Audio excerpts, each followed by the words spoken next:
Viral lagi asyik berpose di trotoar, remaja perempuan di Kembangan ditabrak Fortuner hingga mental. Saat ini beredar sebuah video memperlihatkan detik-detik seorang wanita ditabrak oleh pengemudi Fortuner hingga viral di sosial media. Insiden Fortuner tabrak wanita hingga terpental itu diketahui terjadi di Jalan Pesanggerahan Raya, Kembangan, Jakarta Barat pada Selasa 24 Oktober. Detik-detik Fortuner tabrak wanita itu terekam CCTV dan kini rekaman itu beredar luas di sosial media. Salah satunya Instagram @viralciledug. Pada awalnya, korban bersama seorang teman laki-lakinya sedang nongkrong di sisi jalan. Dalam video, korban duduk di atas sepeda motor sementara temannya terlihat sibuk mengambil foto remaja tersebut. Kemudian, seketika sebuah mobil bergerak dengan kecepatan tinggi. Setelah tiba di lokasi, mobil tersebut menabrak seorang pemilik sepeda motor yang sedang duduk di atasnya.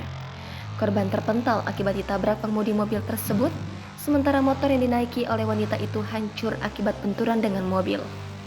Adapun korban diketahui bernama Nazala Alfiani, yang berusia 18 tahun.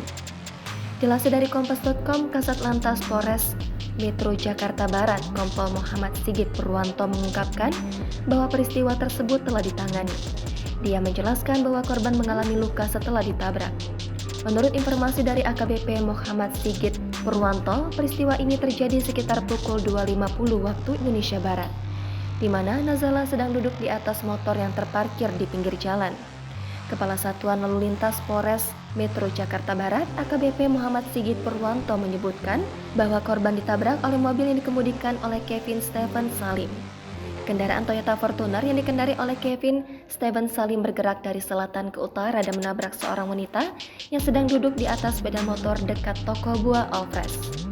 Akibat kecelakaan ini, Nazala terpental dan mengalami luka di kepala, tangan, dan perut.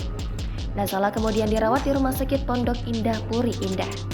Kasat Lantas Polres Metro Jakarta Barat menekankan bahwa penyebab pasti dari kecelakaan tersebut masih dalam proses penyelidikan, termasuk dugaan bahwa pengemudi Fortuner bisa saja dalam keadaan mabuk. Kecelakaan ini juga mengakibatkan kerusakan serius pada sepeda motor yang dikendarai oleh korban, ujar Sigit saat dikonfirmasi pada Selasa 24 Oktober. Setelah video yang beredar, Nazala terlihat duduk di jok sepeda motor. Dia berada di sisi jalan bersama seorang teman laki-lakinya. Setelah itu, mobil yang dikendarai oleh Kevin melaju dengan cepat dan menabrak korban. Akibatnya, Nazala langsung terpental dari sepeda motor dan temannya berusaha membantu korban.